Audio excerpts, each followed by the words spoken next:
Las centrales hidroeléctricas tienen un peso significativo en la matriz energética de nuestro país. Por lo menos el 40%, y en varios años ha estado por arriba del 50%. Eso es una ventaja. Se trata de fuentes renovables. Pero ahora, en tiempos de sequía, cuando el nivel en las represas se ve comprometido, aparece un déficit de generación que hay que cubrir encendiendo las centrales térmicas que funcionan con combustibles fósiles. Otra salida, importar energía de países vecinos, por ejemplo Brasil, a donde en los últimos años la corriente había sido inversa. Le habíamos exportado electricidad en cifras significativas. Vamos a poner la atención allí. ¿Qué impacto tendrá esta seca en los costos de UTE? ¿Puede afectar a las tarifas esta situación? ¿Cómo está funcionando la interconexión en la región? Estaremos dentro de un rato en la entrevista central con la presidenta del directorio de UTE, Silvia Emaldi. Revoluciona tu espacio de trabajo en Victoria Plaza Office Tower. Ofrecemos oficinas listas para mudarte o espacios a diseñar según los requerimientos de tu empresa. Informes en bp.com.uy o en el teléfono 2903-6365. Antes de la central vendrá el análisis económico y después de la central, la tertulia. ¿Quiénes van a acompañarnos en la mesa hoy? Por orden alfabético, Gabriel Budiño, Leonardo Costa, Teresa Herrera y Agustín Iturralde. Vamos a ir por el lado político. Creo que casi todo es político, sí. Político. Y después, 11 de la mañana, Gabriela. Bueno, después de la tertulia, un tema que tiene como punto de partida un accidente ocurrido el mes pasado, el del ómnibus que despistó en la ruta interbalnearia y desembocó luego en la muerte de una joven de 15 años. Bueno, eso nos hizo preguntar cómo es la normativa para el uso del cinturón de seguridad en los ómnibus interdepartamentales, si se exhorta a que se utilice, por qué se permite que viaje gente de pie. Un hecho como el que ocurrió, ¿puede llevar a un cambio o a que se busque concientizar al respecto? Es flor de tema Sí. flor de tema. Los cinturones de seguridad en los ómnibus de transporte interdepartamental existen, pero no son obligatorios. Claro, exactamente. Hay una exhortación y la gente en general no se los pone. ¿Cómo se arregla esto? Porque cuando ocurre un incidente como ese, los cinturones son muy importantes, ¿no? Sí, claro que un sí. vuelco, ¿qué te parece? Bueno, vamos a hablar de todo eso y a consultar a Carlos Flores, que es el director general de Transporte por Carretera del Ministerio de Transporte y Obras Públicas. ¿Tienen ese tema ustedes en la agenda, en la cabeza? ¿Lo han pensado? ¿Les preocupa? ¿Les interesa o no? No importa nada. Lo de los cinturones de seguridad en los ómnibus. A ver, cuando ustedes viajan, ¿se ponen cinturón o no? ¿Por qué? Porque sí, ¿por qué no? Nos interesa tener ese ambiente de ustedes para que funcione, para que se utilice, para que forme parte de la entrevista. ¿De acuerdo? Eso será 11 de la mañana, dijiste, ¿no? Sí, después de la tertulia. Ahí está. Ahora son las 8:22. En Perspectiva, una invitación para observar el Uruguay y el mundo, también en las redes sociales. Seguinos en Facebook, Instagram y Twitter. En los últimos días el Banco Central publicó los datos de desempeño del sistema bancario para el mes de diciembre.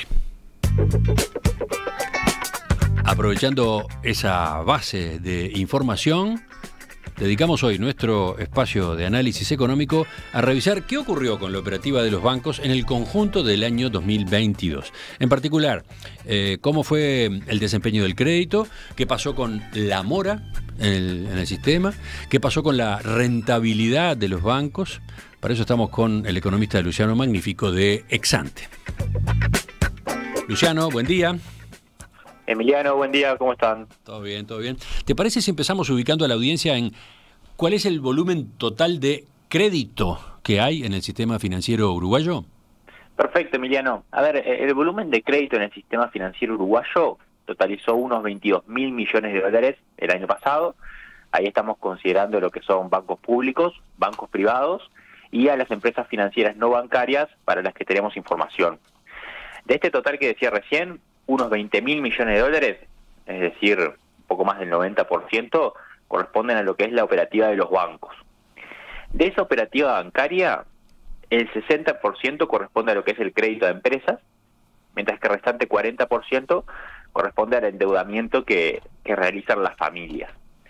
En lo que es justamente ese crédito a las familias, ahí, para recordar, como hacemos siempre, ese volumen abarca lo que son préstamos hipotecarios, préstamos, por ejemplo, para compra de autos, y lo que es el crédito al consumo, si se quiere, más tradicional, préstamos en efectivo, lo que son órdenes de compra, o incluso los saldos por el uso de tarjetas de crédito. Ahora, si pasamos a los números concretos de 2022, ¿qué ocurrió con el crédito? ¿Qué pasó con el crédito del año pasado? En las últimas notas sobre este tema nos habían comentado que el crédito bancario venía creciendo a un ritmo muy importante. Sí, Emiliano, es así. Y la verdad que el crédito continúa con una tendencia de crecimiento muy importante, aun cuando ya lleva 2 años con este comportamiento, y a su vez cuando contrasta tanto con la evolución que había mostrado en años previos. En particular, si miramos el total del crédito bancario, el año pasado tuvimos un crecimiento de más de 20% en dólares. Si a su vez eso lo abrimos por moneda, el crédito en moneda nacional tuvo un aumento de 14%, medido en pesos corrientes, frente a 2021, y el crédito en moneda extranjera, a su vez, tuvo una suba todavía más grande, creciendo casi 20% en dólares frente a las cifras de un año atrás. En particular, este aumento del crédito en moneda extranjera el año pasado se suma al crecimiento que ya había tenido esta variante en 2021, que había sido de 10%, entonces tenemos casi 20% en 2022 y 10% en 2021. Entonces, ese desempeño acumulado se hace especialmente relevante en un contexto en el que, en particular, el crédito en moneda extranjera había caído de forma sostenida entre 2016 y 2020. En el caso del año pasado, el crecimiento del crédito en moneda extranjera se dio por una suba especialmente intensa de lo que es el crédito de residentes, más allá de que también los préstamos a no residentes tendieron a mostrar un crecimiento. Como comentario nomás, en 2021 eso había sido al revés. El crecimiento de los no residentes había sido muy superior al de los residentes de la economía uruguaya. Bueno, dejando de lado ahora la diferenciación por monedas, si vamos ahora al análisis por tipo de clientes, ¿cómo evolucionó el crédito a las empresas? ¿Cómo evolucionó el crédito a las familias el año pasado? ¿Hubo movimientos similares en una y otra categoría? Bueno, acá también, de esta perspectiva, el crecimiento del crédito también fue muy generalizado. Si empezamos con lo relativo al crédito a las familias, se registró un incremento de más de 15% en pesos corrientes el año pasado, y ahí el principal destaque se dio a nivel del crédito al consumo. Por otra parte, los créditos corporativos o los créditos a empresas exhibieron un incremento de casi 20% en el acumulado de 2022. Bien. Y si pasamos a otro tipo de lectura, el análisis de la dinámica por sector de actividad, ¿ahí qué conclusiones sacan? Bueno, nuevamente el primer comentario es que hubo un crecimiento muy difundido también en lo que es el interior del crédito corporativo. Si vamos a sectores en particular, se destacó la evolución en el crédito al transporte y las comunicaciones y a lo que es el acumulado de comercio, hoteles y restaurantes. Por el otro lado, el aumento en la industria volvió a ser algo más moderado que los sectores que comentaba recién, y en términos más generales fue un poquito el que estuvo más rezagado, que ya había pasado una situación similar en 2021, pero de todas formas el crecimiento que mostró la industria puede catalogarse como relevante en la medida de que fue un aumento mayor al 10%. Uh-huh. ¿Y este incremento del crédito tuvo algún efecto no deseado, por ejemplo, con la morosidad? ¿Hay problemas o vislumbran problemas desde esa perspectiva? Bueno, a ver, varios comentarios sobre este tema. Por un lado, desde ex-ante no estamos viendo problemas de sobreendeudamiento en las empresas uruguayas. De hecho, si vamos a los datos, el porcentaje de las empresas que toman deuda financiera es bajo en Uruguay, lo que es una situación estructural que ya hemos comentado en otras oportunidades. Es más, si medimos en términos del PIB, la penetración del crédito de Uruguay es muy reducida en comparación con los estándares de otras referencias a nivel internacional. Además de eso, la verdad es que la morosidad del sistema en su conjunto se mantuvo estable el año pasado, en niveles que son bastante reducidos en una perspectiva histórica. Si vamos al caso del crédito a empresas, la proporción de los créditos vencidos se ubicó alrededor de 1%, prácticamente sin cambio frente a 2021. Esto es un contraste claro, por ejemplo, con los niveles que se veían previo a la pandemia. Para ubicar a la audiencia, al cierre de 2019 teníamos un ratio de morosidad de 3,5%, ahora estamos en 1%, y a su vez se trata de los niveles más bajos desde 2014. Por el otro lado, en el caso del crédito bancario a las familias, la mora también se mantuvo estable en la comparación punta a punta. Ahí, en este caso, cerró el año en 1,6%, un poco más alto que en lo que es el crédito a empresas, pero de nuevo, en cualquier caso, se trata de un nivel que es bajo en una perspectiva amplia.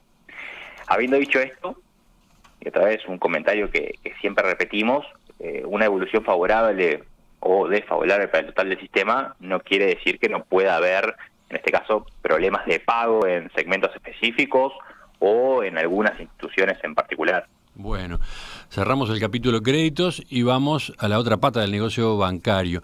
¿Qué mostraron las últimas cifras? ¿Qué mostraron los datos del año 2022 a propósito de depósitos?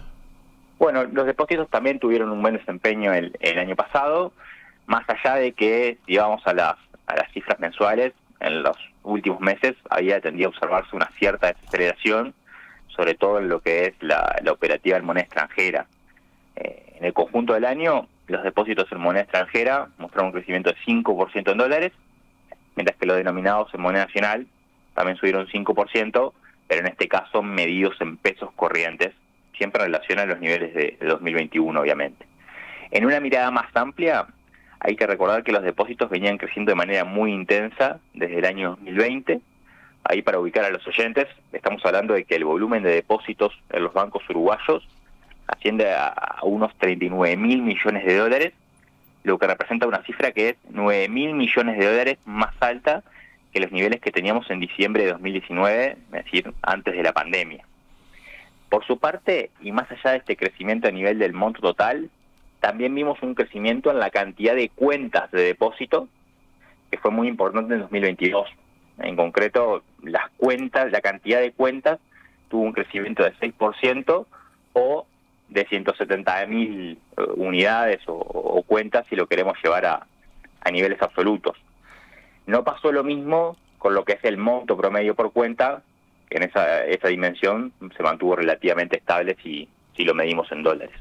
Y para cerrar, ya sobre el final, Luciano, ¿qué pasó con la rentabilidad de los bancos en el año 2022? Bueno, ahí intuitivamente uno esperaría, en un contexto de suba de crédito y caída de la morosidad, que eso se traduzca en una mejora en la rentabilidad de las instituciones. Sin embargo, lo cierto es que el año pasado la rentabilidad de los bancos en su conjunto tendió a resentirse, obviamente en un contexto de mucha heterogeneidad por tipo de institución. En particular, la caída de lo que es el resultado neto en relación al activo estuvo muy centrada en el Banco República, mientras que los bancos privados en su conjunto marcaron cierta estabilidad, obviamente con disparidad entre las instituciones privadas. La menor rentabilidad del BROW en el año obedeció principalmente a una reversión de los resultados por diferencia de cambio, que el año pasado pasaron a ser negativos, y a lo que son mayores pérdidas por previsiones.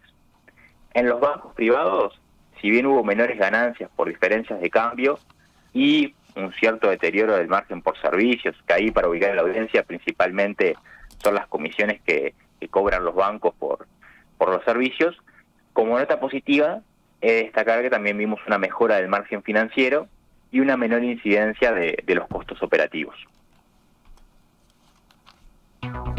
En perspectiva, más que un programa, más que una radio.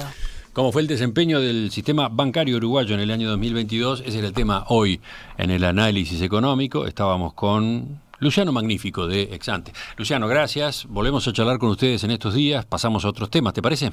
Impecable, nos vemos. Hasta luego.